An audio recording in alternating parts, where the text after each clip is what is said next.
कम से कम पढ़े लिखे आदमी को भी या अनपढ़ को भी इसमें ऑफिसर बनने की ताकत दी गई। पहले ऑफिसर क्या करते थे कि किसी भी बाग में जाके जांच कर सकते थे, फाइल इंस्पेक्शन कर सकते थे, कॉपी ले सकते थे, कॉपी भी नहीं ले सकते थे पहले जांच अधिकारी, तो इंस्पेक्शन ही कर सकते थे। कांग्रेस के ही मंत्री, उन्हीं का आरटीआई एक्ट दिया हुआ, उसी से एक्सपोज हुए, अरेस्ट भी हुए। ए राजा से लेके आपके आरटीआई से एक्सपोज हुए, ए राजा को जेल जाना पड़ा, और जितने 2G स्कैम, ये सारे स्कैम जो हैं कांग्रेस के टाइम में अपने मंत्रियों के अगेंस्ट निकले। आज की डेट में आप बता दो, आरटीआई को वीक करने में जितना इस गवर्नमेंट का हाथ है, इसमें किसी का नहीं है। वो विसल ब्लोअर प्रोटेक्शन एक्ट 2014 के बाद में जब प्रेजेंट गवर्नमेंट आई है, आज तक उस गवर्नमेंट को भारत सरकार, उस एक्ट को जो है भारत सरकार ने नोटिफाई नहीं की है। विसल शराब घोटाला पूरे हरियाणा में सबको पता है कि लॉकडाउन के दौरान भी कैसे शराब जो है पानी की तरह सब अवेलेबल थी। इंटरव्यू में मार्क्स में कैसे कैसे गड़बड़ हुई है। और तो और जो टीचिंग की जो है, असिस्टेंट प्रोफेसर की या टीचर्स की जो है, वहाँ भी फेयर नहीं किया है कि PM care fund trust private है, लेकिन जो उसका एड्रेस है प्राइम मिनिस्टर ऑफिस का है, उसको मैनेज भी जो अंडर सेक्रेटरी गवर्नमेंट का करता है। अब पता ही नहीं चल रहा कि हो क्या रहा है। हाँ, जब नेहरू की पार्टी आएगी तब हम उनको देंगे, फिर ये कहेंगे कि भाई उस टाइम मोदी से थोड़ी पूछेंगे। तो जो है भाई, आज कहो कि राहुल गांधी से, कौन है राहुल?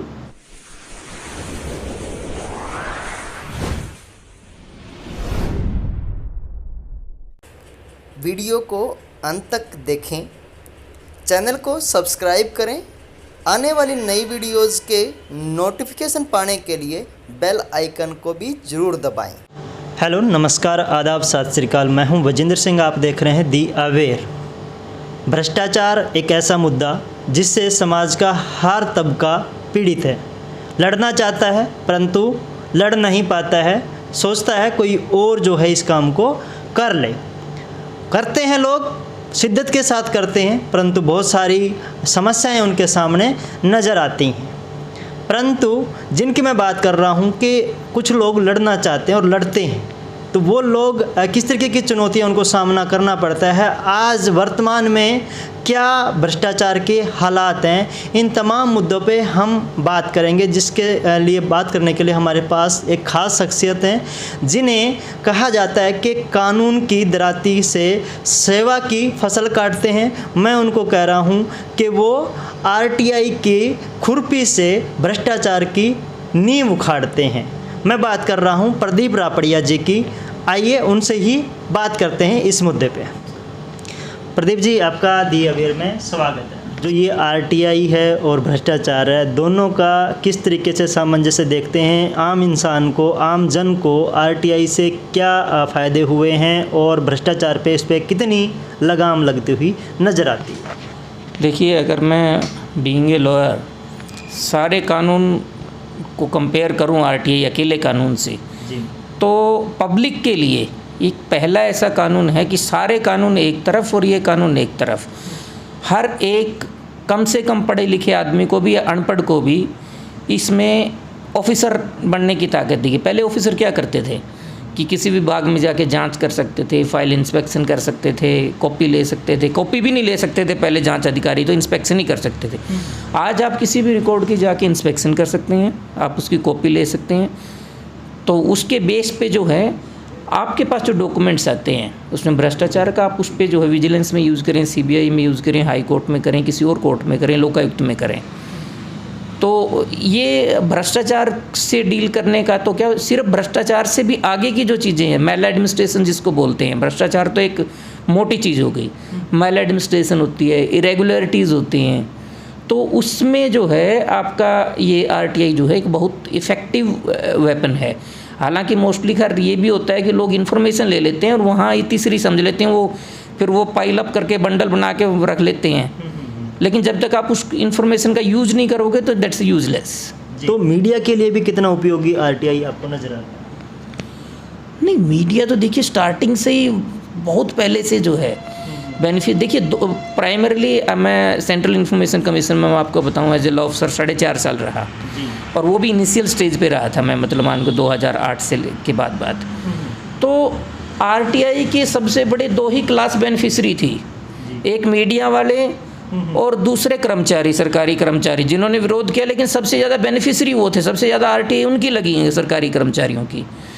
तो मीडिया का तो आप देखते हैं कि बहुत सारे अखबारों में तो जो है नाम तो क्या, बहुत सारे अखबार हैं जो बाकायदा सीरीज चलाते हैं आरटीआई की जो है, तो एक्सपोज करने में, बल्कि जो है ऑथेंटिक इन्फॉर्मेशन लेने में जो है एक बहुत बड़ा वो योगदान है आरटीआई का। पहले क्या था कि आप हाफ बेक्ड इन्फॉर्मेशन पे डिपेंड करते थे, या जो अधिकारियों ने आपको जो सूचना दी उसी के ऊपर आपको भरोसा करना पड़ता था।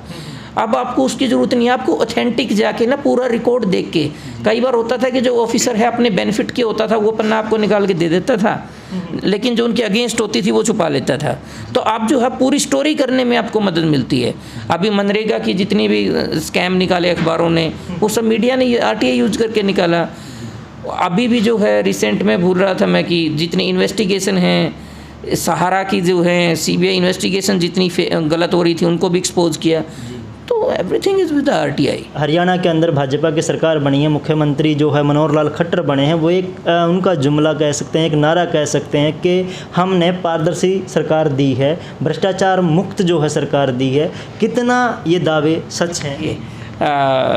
मुझे हंसी आती है जब आपकी स्टेटमेंट सुनने के बाद ना। एक थोड़ा सा मैं कंपेयर करूँगा, हालांकि मैं किसी पॉलिटिकल पार्टी से नहीं हूँ, कि जो 20 से पहले की गवर्नमेंट थी कांग्रेस के टाइम पे, कांग्रेस के ही मंत्री, उन्हीं का आरटीआई एक्ट दिया हुआ, उसी से एक्सपोज हुए, अरेस्ट भी हुए। ए राजा से लेके आपके आरटीआई से एक्सपोज हुए, ए राजा को जेल जाना पड़ा, और जितने 2G स्कैम, ये सारे स्कैम जो हैं कांग्रेस के टाइम में अपने मंत्रियों के अगेंस्ट निकले। आज की डेट में आप बता दो। दूसरी बात, आरटीआई को वीक करने में जितना इस गवर्नमेंट का हाथ है, इसमें किसी का नहीं है। मैं दूसरा एक और आपको हार्ड रियलिटी बताता हूँ, शायद आपको भी नहीं पता हो, किसी का ध्यान भी नहीं गया आज तक। कांग्रेस के टाइम में, पिछली गवर्नमेंट के टाइम में विसल ब्लोअर प्रोटेक्शन एक्ट लेके आई थी गवर्नमेंट, कि जो इन्फॉर्मेशन को एक्सपोज करते हैं उनको प्रोटेक्शन मिलेगी, उनको प्रोटेक्ट करना है, क्योंकि वो जो हैं eyes and years of society माने जाते हैं। तो वो विसल ब्लोअर प्रोटेक्शन एक्ट 2014 के बाद में जब ये प्रेजेंट गवर्नमेंट आई है, आज तक उस गवर्नमेंट को भारत सरकार, उस एक्ट को जो है भारत सरकार ने नोटिफाई नहीं की है, विसल ब्लोअर प्रोटेक्शन एक्ट को। तो बता दीजिए आप जो है कहाँ पे, जब आप उनको प्रोटेक्ट नहीं करेंगे तो फिर कहाँ से, जब भी आप जितने भी ये हरियाणा में अरेस्ट हो रहे हैं एक्टिविस्ट के, या सरकारी कर्मचारी को डिपार्टमेंट में एक्सपोज करता है, उसको भी प्रोटेक्शन है विसल ब्लोअर प्रोटेक्शन एक्ट में। तो ये सारे प्रोटेक्ट होते, ये सारे जेल ना जाते, लेकिन ये इसका गवर्नमेंट का क्या, और उल्टे जो है अरेस्ट हो रहे हैं, और आप विसल ब्लोअर प्रोटेक्शन एक्ट को नोटिफाई नहीं कर रहे हैं। आरटीआई को वीक करने का क्या किया? अभी जो सूचना आयोग थे, इनकी जो हैसियत थी हाई कोर्ट के जज के बराबर थी। इनकी जो है अभी पीछे से इन्होंने रूल कर दिया, और उसमें लिखा था एक्ट के अंदर ही कि चीफ इलेक्शन कमिश्नर के बराबर इनकी जो है सैलरी पार्क्स, पे पार्क्स होंगे। इस गवर्नमेंट ने आके कर दिया कि कानून में बदलाव की इन्फॉर्मेशन कमिश्नर की टर्म्स कंडीशन गवर्नमेंट जो निर्धारित करेगी। मतलब अगर 10 इन्फॉर्मेशन कमिश्नर हैं, किसी की 50,000 सैलरी होगी, किसी की 55 होगी, किसी की होगी, तो यानी कि, और उनका कॉन्ट्रैक्ट कभी 5 साल का लिखा हुआ था, इनको कभी भी ख़त्म कर सकते हैं। तो कहाँ का इन्फॉर्मेशन कमिश्नर? आप इन्फॉर्मेशन कमिश्नर कठपुतली बैठाना चाह रहे हैं इस हिसाब से। सरकार उसको कमज़ोर कर रही है, आपने एक दावा किया। क्या ये जो सारी चीज़ें हैं उसमें किस तरीके की सच्चाई है? लाइन बाय लाइन केसेस में आपको गिनाऊंगा, आपको खुद पता लगेगा। हरियाणा में 10,000 करोड़ से ऊपर का स्कैम हमने हाई कोर्ट में, ईडी ने भी केस दर्ज किया हुआ है, हरियाणा पुलिस ने, विजिलेंस ने भी किया हुआ है। यानी कि 10,000 करोड़ तो 10 डिस्ट्रिक्ट्स का है। बाकी उसकी तो जांच वो खुद SIT ने लिखा कि जो महाराष्ट्र में, गुजरात में जो उसके तार जुड़े हुए, उनकी इन्वेस्टिगेशन हो भी नहीं पाई। ये स्कैम कांग्रेस के टाइम में हुआ, और इन्वेस्टिगेट बीजेपी नहीं कर रही है। मतलब ये 2015 से हमारा रिट पेंडिंग है हाई कोर्ट में, अभी भी पेंडिंग है। कोई प्रोग्रेस नहीं है उस केस में, कोई अरेस्ट नहीं है। अरेस्ट किया है या किसी केस बनाया तो छोटा कोई पेंट वाले की दुकान है, वो बड़ों को जो राइस मिलर थे जिन्होंने एक्सपोर्ट किया राइस जो है, उनको किसी को नहीं आज तक अरेस्ट किया। तो एक केस, पहला उदाहरण। दूसरा उदाहरण जो है आपका शराब घोटाला। पूरे हरियाणा में सबको पता है कि लॉकडाउन के दौरान भी कैसे शराब जो है पानी की तरह सब अवेलेबल थी। रिपोर्ट आ गई पेपर पे, एसआईटी की रिपोर्ट आ गई, एससीटी की रिपोर्ट आ गई, उसके बाद भी अभी कुछ नहीं, हाई कोर्ट ने भी नोटिस कर दिया है, अभी तक कोई कुछ नहीं हुआ। उसके बाद पेंशन घोटाला है, जो ओल्ड एज सम्मान पेंशन के नाम से, यानी कि जो आदमी एग्जिस्ट ही नहीं करते थे उन्होंने वो पैसे चुकाए, और जितने म्यूनिसिपल कमिश्नर थे और सरपंचेस थे उसमें उनकी मिली भगत से हुआ। ये भी जो है आधा स्कैम कांग्रेस के टाइम का है, आधा इस टाइम का है, फिर भी इन्वेस्टिगेट नहीं हो रहा है। वो तो कोई प्रभावशाली नहीं है जो लोग इन्वॉल्व हैं, छोटे एमसी या उस तरह के ही हैं, लेकिन बीजेपी उसने कोई आज तक कोई इन्वेस्टिगेशन नहीं हुआ है। और इतने सड़कों बनाने का स्कैम कुरुक्षेत्र का, शाहबाद का हमने निकाला था कि ऐसे ऐसे टेंडर पास हुए थे, पेमेंट हुई थी कि वहाँ मौके पे जो है उसका बिल पास हुआ गली सड़क का, और वहाँ सड़क है ही नहीं, जंगल पड़ा हुआ है। तो इतनी सरेआम जो है चीज़ें हो रही हैं, तो फिर कोई ये दावा करे कि हम भ्रष्टाचार की इन्वेस्टिगेट कर रहे हैं। क्या इन सिर्फ 4 केसेस के माध्यम से हम कह सकते हैं कि भाई बीजेपी का जो या सरकार का जो दावा है नहीं, वो 4 केसेस की बात नहीं है, और भी बहुत सारे केसेस जो हैं, अभी मतलब एग्जैक्ट में मैं लिस्ट नहीं बना के लाया हूँ, बहुत सारे केसेस पेंडिंग है। इसमें जो आपके पेंशन घोटाले में तो सीबीआई को भी नोटिस किया हुआ है, और जो हैं कितने ही केसेस जो हैं, अभी मैं मतलब स्लिप ऑफ टंग है, अगर आप स्क्रीन पे चलाओ तो मैं आपको लिस्ट बना के भी दे दूँगा। नहीं, बिल्कुल ज़रूर चाहेंगे कि आपके पास जो भी चीज़ें हैं वो हमें ज़रूर दीजिएगा, तो वीडियो में हम उनको शामिल कर पाएंगे साथ के साथ। और दर्शकों को मैं भी ये बताता चलूँ कि बहुत शॉर्ट नोटिस पे सर से हमने बात किया और उन्होंने टाइम हमारे को दिया, तो हम इनके आभारी भी हैं निश्चित तौर पर। तो सर, पीछे जो है भर्तियाँ हुई डी ग्रुप की, उसमें कहा कि हम पारदर्शी जो है वो भर्तियां कर रहे हैं, जबकि पहले की सरकारों में ऐसा नहीं होता था। इस पे कितनी सच्चाई है, कुछ इस पे भी बात? देखिए, जो नीचे लेवल की वैकेंसीज़ हैं डी ग्रुप की, पीएन चपरासी, ये जो है इसमें कुछ हद तक जो है, मैं सच कहूँगा, न्यूट्रल रह के बात करूँगा, पहले की सरकारों की बजाय पारदर्शिता या फेयरनेस जो है, हम इसमें ये भी ध्यान रखना होगा कि बाकी जो है वही मैं उसी चीज़ पे आ रहा हूँ। इस गवर्नमेंट में स्कैम क्या हो रहा है नौकरियों का, जो नीचे जो डिसीजन मेकिंग में कहीं इन्वॉल्वमेंट नहीं है, आपका सिपाही है, आपका चौकीदार है, आपका झाड़ू वाला है, आपका पीएन है, इनमें जो है उसमें आप कहते हो कि भाई ईमानदारी से कर लेते हैं जो है, जहाँ लेकिन जहाँ पे डिसीजन मेकिंग वाली पोस्ट्स हैं, जो यानी कि गजटेड हैं, क्लास 1 हैं, उन सब में जो है, सब में जो भ्रष्टाचार के जो है, और उसमें आप फेयर बोल ही नहीं सकते हैं कि ऐसे ऐसे केसेस हाई कोर्ट में हर रोज़ देखते हैं कि जहाँ पे इंटरव्यू में मार्क्स में कैसे कैसे गड़बड़ हुई है।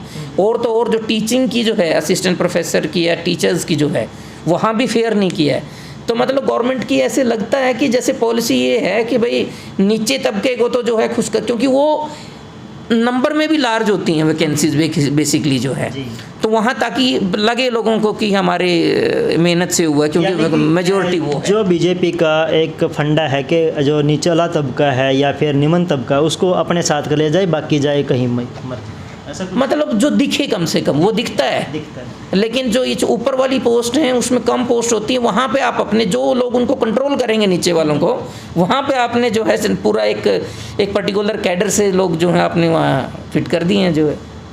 हरियाणा से बाहर की जब हम बात करें, सेंटर की बात करें, तो एक बड़ा इशू है कि पीएम केयर फंड को आरटीआई के दायरे से बाहर रखा गया है। इस पे क्यों इतना हंगामा है, क्यों इतनी सारी चीज़ें बातें इस पे लगातार हो रही हैं? देखिए, पीएम केयर फंड जो है अभी ताज़ा मुद्दा है, मैंने तो इस पे एप्लीकेशन भी डाली हुई है, तो बहुत ज़्यादा तो नहीं मैं कह पाऊँ, पेंडिंग भी है वो मैटर, लेकिन 1-2 चीज़ें ओपन डोमेन में हैं, उनमें कहने में मुझे कोई हिचक नहीं है। पहली बात, पीएम केयर फंड गवर्नमेंट का फंड नहीं है। बहुत सारे लोगों को, पढ़े लिखो लोगों को भी ये क्लियर नहीं है कि ये क्या है। ये एक प्राइवेट ट्रस्ट, प्राइवेट एनजीओ है, जिसमें कि जो है prime minister, home minister, defence minister ये ट्रस्टीज़ हैं। 2,10,000 का कंट्रीब्यूशन जो है पीएम मोदी ने इसमें किया था। उसके बाद जो है 3,000 करोड़ से ज़्यादा फंड जो है इसमें आ चुका है, पिछले फरवरी तक का ही आंकड़ा है। सबसे बड़ी जो मुझे दुख और कमाल की बात है, मुझे पीएम केयर फंड से भी ऑब्जेक्शन नहीं है, ठीक है आपने बनाया, करिए जो हो रहा है, लेकिन हालांकि इसमें भी ये है कि PM care fund trust private है, लेकिन जो उसका एड्रेस है प्राइम मिनिस्टर ऑफिस का है, उसको मैनेज भी जो है अंडर सेक्रेटरी गवर्नमेंट का करता है। अब पता ही नहीं चल रहा कि हो क्या रहा है। लेकिन उसके बाद जो है नेशनल डिजास्टर रिलीफ फंड है, वो गवर्नमेंट का है। अब आप कंपेयर कीजिए पीछे मार्च 2020 तक उसके अंदर पैसा आया पब्लिक का सिर्फ 62,000 रुपया, 62,000, नॉट 62 lakhs। यहाँ पे आया 3,000 करोड़। तो डिफरेंस क्यों है कि भाई जो इसका मतलब क्या हुआ कि एडवर्टीजमेंट लोगों को ये बताया ही नहीं गया कि नेशनल डिजास्टर रिलीफ फंड में भी कोई तरीका होता है देने का। आपने पीएम केयर फंड को हर एक जगह और तो और बाहर की एम्बेसीज में जाके जो वहाँ के हमारे राजदूत थे दूसरे में, उन्होंने भी एडवर्टाइज किया और बाहर से भी पैसा लिया उसके उसमें। अब इसमें फ़र्क समझिए, आप कहोगे कि फिर क्या फ़र्क पड़ता है, पीएम केयर फंड में आ जाए या उसमें आ जाए, एनडीआरएफ में आ जाए। फ़र्क ये पड़ता है, एनडीआरएफ में गवर्नमेंट है तो वहाँ पे एक अकाउंटेबिलिटी है। अकाउंटेबिलिटी मैं कहूँ कि आरटीआई लग सकती है, सीएजी की ऑडिट हो सकती है, सीबीआई इन्वेस्टिगेशन हो सकती है, गवर्नमेंट का प्लेटफॉर्म, क्योंकि गवर्नमेंट का प्लेटफॉर्म है। ये प्राइवेट है, मेरा एक ट्रस्ट है, मैं कहूँ कि सबका मंगल हो, मेरा एक ट्रस्ट है।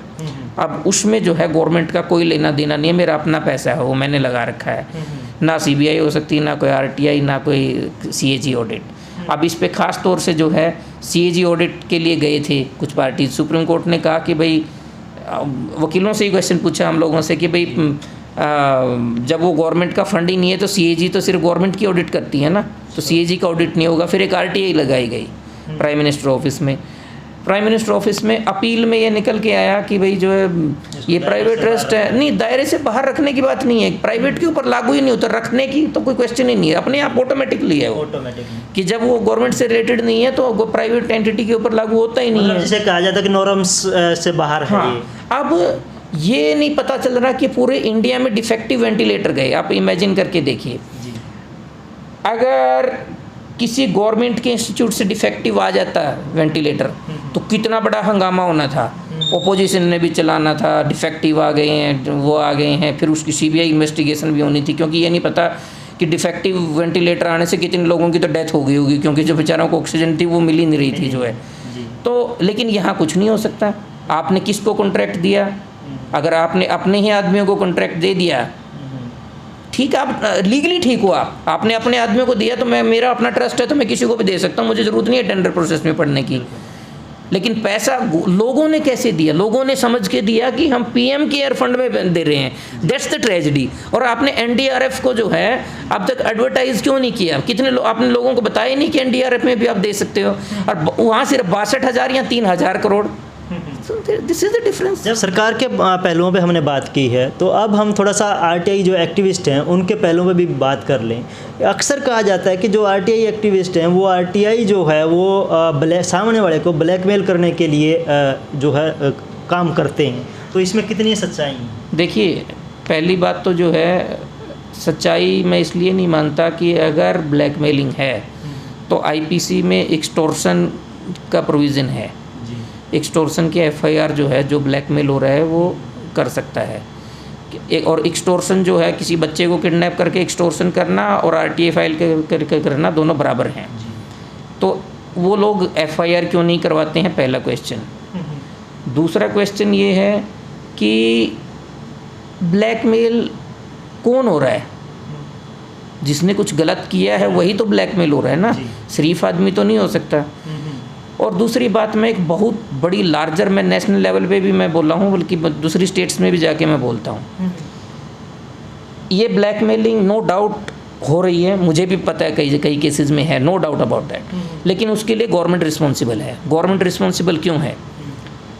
एक धारा 4 है आरटीआई एक्ट के अंदर जो बोलती है कि लोगों के बिना मांगे ही इन्फॉर्मेशन आपने डिफरेंट मोड से पब्लिक को बतानी है। वेबसाइट से बताएंगे, आप होर्डिंग लगा के बताएंगे, जैसे कि आप गांव में जाओ तो आपको बोर्ड लगा होता है पंचायत के लिए इतना पैसा है, पत्थरों पे लिखा है आजकल जो है, तो उस तरह की आप पब्लिक को इन्फॉर्मेशन दोगे। अब जब गवर्नमेंट को ये लगता है कि इन मामलों पे ब्लैकमेलिंग होने की संभावना है, तो वो किसी के मांगने से पहले ही इन्फॉर्मेशन पब्लिक डोमेन में डाल दो आप जो है वो। जब वो इन्फॉर्मेशन सबके सामने होगी तो ब्लैकमेलिंग कहाँ होगी? ब्लैकमेलिंग होती है जब कोई बात आपके और मेरे बीच में रह गई है, मैं कहूँ आपको जी आप, मैं बताऊंगा नहीं तो सबको, या मैं पुलिस को बताऊंगा, मतलब अंडर टेबल चीजें होंगी। हाँ। लेकिन जब ये पता है कि आप कहोगे सारी दुनिया को पता, वो कहेगा भाई मैं किस किस को ओबलाइज करूंगा, तो मैं तो जेल ही चला जाऊंगा इससे अच्छा। लेकिन गवर्नमेंट जो है इन्फॉर्मेशन को छुपाती है, जब तक आप उसको विंडो को ओपन नहीं करेंगे ना, तभी तक ब्लैकमेलिंग के चांसेस हैं। और जितनी आप पब्लिक डोमेन में इंफॉर्मेशन डालते जाओगे, उसमें वहाँ करप्शन के चांसेस या ब्लैकमेलिंग के चांसेस जो हैं बिल्कुल ख़त्म हो जाएंगे जो है। तो जहाँ तक ब्लैकमेलिंग हो रही है तो वो गवर्नमेंट की कमी से हो रही है। लेकिन एक दूसरा पहलू ये भी है कि किसी भी अधिकारी के पास जब वो एक्सपोज होता है तो this is the best defence. सबसे आसान है, कोई सबूत नहीं चाहिए। मैं अब आप मेरे पास आए हो, मिलने के लिए आए हो, मैं कहूँ कि जी मेरे से आके पैसे मांग ली, कि क्या सबूत चाहिए? मांग लिए भाई, मांग लिए। और बाहर जो है आपकी इंसल्ट हो जाएगी भी पैसे मांगने आए थे। तो दिस इज़ द दोनों साइड से ही जो है ना कुछ वो है इशू। जो आरटीआई एक्टिविस्ट हैं उन पे अक्सर सुनने में आता है कि भाई बहुत सारे हमले, मतलब किसी पे फिजिकल, किसी पे जो है मेंटली, किसी पे अलग अलग तरीके के। तो इसमें भी कितनी सच्चाई है? क्या वाकई में ऐसा हो रहा है या फिर वैसे ही जो है ऐसे कुछ दावे किए जा रहे हैं? देखिए, मेरा कुछ व्यक्तिगत अनुभव तो खासतौर से हरियाणा और पंजाब के केस में तो नहीं है। अदर स्टेट्स में होता है ऑफ कोर्स, कि यूपी में, बिहार में, महाराष्ट्र में भी, क्योंकि मैं जब सेंट्रल इन्फॉर्मेशन कमीशन में था तो हमारे पास कंप्लेंट्स आती थी, तो वहाँ पे होता है। हरियाणा में सोशल प्रेशर से होता है थोड़ा, क्योंकि हम सोशली ज़्यादा कनेक्टेड हैं कहीं ना कहीं से जो है, तो यहाँ सोशल प्रेशर काम ज़्यादा करता है, तो उस तरह का है। बाकी हमले कई जगह इंसिडेंट भी हुए हैं कि भाई आरटीआई की वजह से तंग होके किसी ने फायर कर दिया है या शूट कर दिया, उस तरह के मामले हैं, लेकिन कंपैरेटिवली हरियाणा में कम है अदर स्टेट्स के मुकाबले। जो लोग नए आरटीआई पे काम करना चाहते हैं उनको किस तरीके का ध्यान रखना चाहिए, किस तरीके से इंफॉर्मेशन मांगनी चाहिए, कुछ उस पर भी बात करते हैं। देखिए, सबसे पहला तो मैं हर जो ट्रेनिंग प्रोग्राम में सब में एक बात बताता हूँ लोगों को, आरटीआई को ब्रीफ रखिए आप। क्वेश्चन मत रखिए उसके अंदर की बहुत सारी डिटेल में। आप कई लोग जो हैं 30-30, 40-40 क्वेश्चन रखते हैं, वो कभी सफल नहीं हो पाते हैं। आप डॉक्यूमेंट मांगिए, आप पर्टिकुलर थोड़ी सी रिसर्च आपको ये करनी पड़ती है कि ये कौन सी फाइल में ये डॉक्यूमेंट मिल सकता है, तो आप ये कहिए कि फ़लाँ फाइल में से मेरे को फ़लाँ डॉक्यूमेंट की कॉपी दे दीजिए। तो अब मैं एक छोटा सा एक उदाहरण दूँ। मेरे पास एक सुप्रीम कोर्ट में केस था मेरे पास, कि किसी ने पूछा स्कूल के बारे में कि स्कूल में कितने कमरे हैं, कमरों में कितनी खिड़कियां हैं, कितने दरवाजे हैं, टॉयलेट में कितनी खिड़की हैं, कितने दरवाजे हैं, और कितने फ़ैन लगे हैं, और लकड़ी कौन सी स्पेसिफिकेशन की यूज हुई है। ये तमाम तरह की इन्फॉर्मेशन जो है ना, कितने स्विच बोर्ड हैं, कितने वो हैं। अब ये इन्फॉर्मेशन मांगा, वो सुप्रीम कोर्ट तक में भी मना हुई। लेकिन मैं आपको बताऊं कि ये इन्फॉर्मेशन सिर्फ एक डॉक्यूमेंट में अवेलेबल है, जो इस स्कूल की एफिलिएशन का जो अप्लाई करते हैं फॉर्म, उस फॉर्म के अंदर सब कुछ लिखा होता है स्कूल के पास क्या। उसमें ये भी पूछा था कितनी बसेज हैं आपके पास, कितने क्लीनर हैं, कितने ड्राइवर हैं। ये सारी डिटेल 2 पन्ने में है। मैं जज साहब को समझाता, जज साहब कहता कि what A misuse of this RTI, you have asked the 45 questions, कितने दरवाजे, कितने वो हैं। तो मैं उनको नहीं समझा, मगर सिंगल डॉक्यूमेंट में अवेलेबल है, आपको एक ही लिखना था कि मुझे एफिलिएशन फॉर्म की कॉपी दे दो। तो इसी तरह हर एक डिपार्टमेंट में मल्टीपल बहुत सारे क्वेश्चंस को मत फ्रेम कीजिए, सिर्फ डॉक्यूमेंट्री मांगिए। डॉक्यूमेंट्री में जो है, जो बोलते हो ना कि आप बता रहे कि किसी पे अटैक होने की भी संभावना कम होती है, क्योंकि जो इन्फॉर्मेशन दे रहा है उसको भी नहीं पता कि इसके अंदर ये क्या निकालेगा, क्या ढूंढेगा। उससे भी बढ़िया है, मैं उससे बताऊँ, जहाँ आपको लगता है कन्फ्यूज़न है, फाइल इंस्पेक्शन का बहुत कम लोग यूज़ करते हैं। आपको इसमें फ़ाइल इंस्पेक्शन का राइट दिया हुआ है कि आप आरटीआई लगाइए और बताएंगे कि फलानी डेट में आके इंस्पेक्शन कर लो। इंस्पेक्शन में आप देख लो कोई डॉक्यूमेंट आपको चाहिए, वो डॉक्यूमेंट आप ले लो।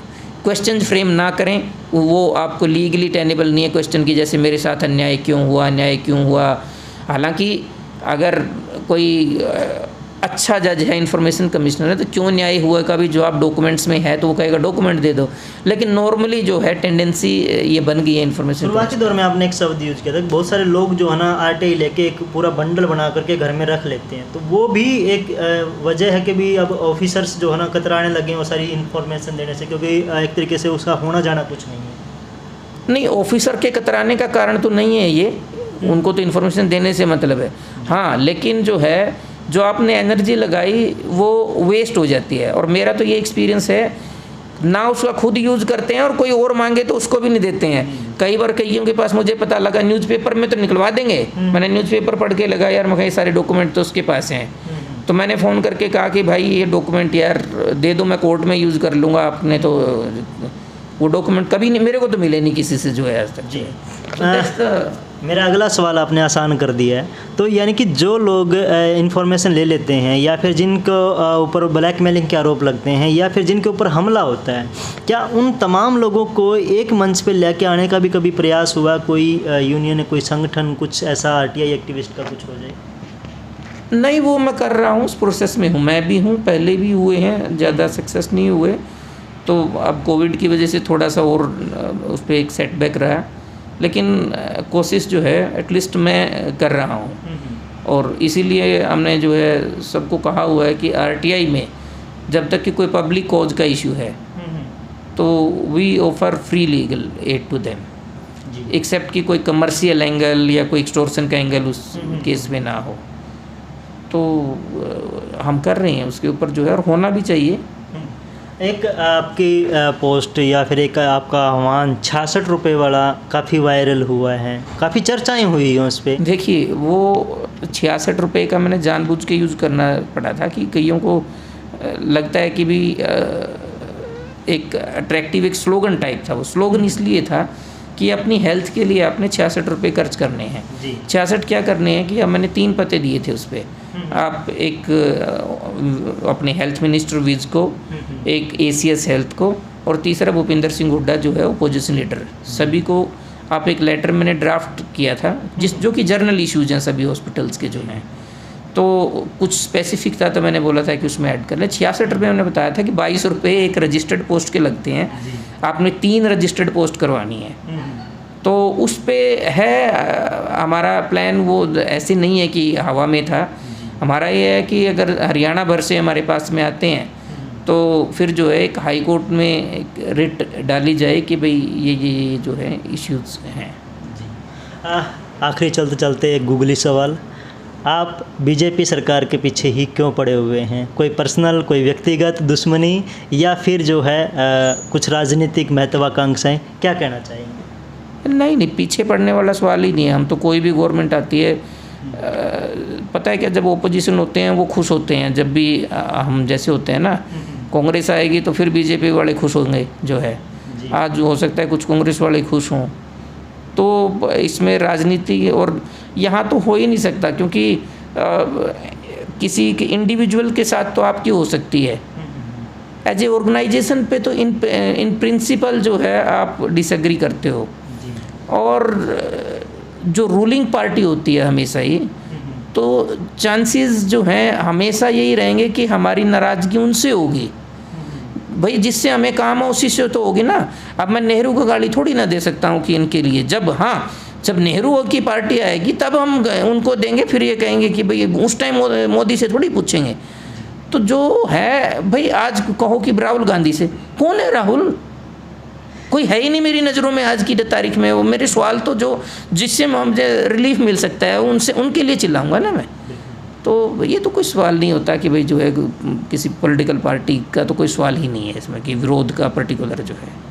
हाँ, कुछ इश्यूज हैं जो मेरे which were very close to my heart and I feel कि भाई उन पे मुझे दुख भी है, कि जैसे हरियाणा एडवोकेट जनरल ऑफिस में तो मैं सुप्रीम कोर्ट तक लड़ा उस केस में जाके। उम्मीद थी मुझे, कुछ इम्प्रूवमेंट भी हुई है, लेकिन उसको घुमा फिरा के फिर वहीं ले आई मनमर्जी की सिलेक्शन प्रोसेस में। मेरा था कि एक मेरिटोरियस जो हैं एडवोकेट्स वहाँ पे आएँ, लेकिन फिर वही सिफारसी वाला सिस्टम है।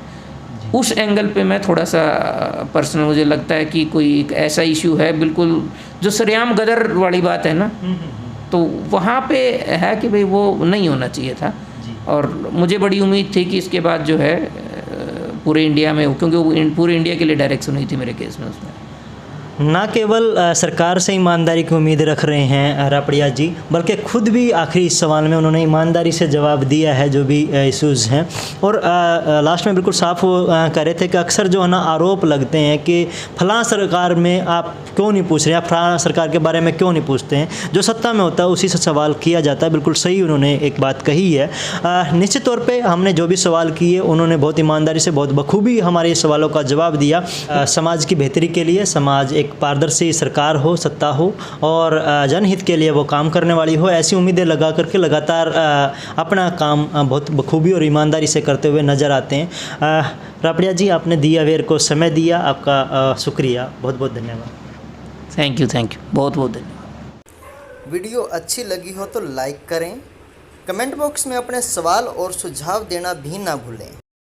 अगर आप स्वतंत्र पत्रकारिता को बढ़ावा देना चाहते हैं तो डिस्क्रिप्शन में दिए हुए कंट्रीब्यूशन के लिंक पर ज़रूर क्लिक करें।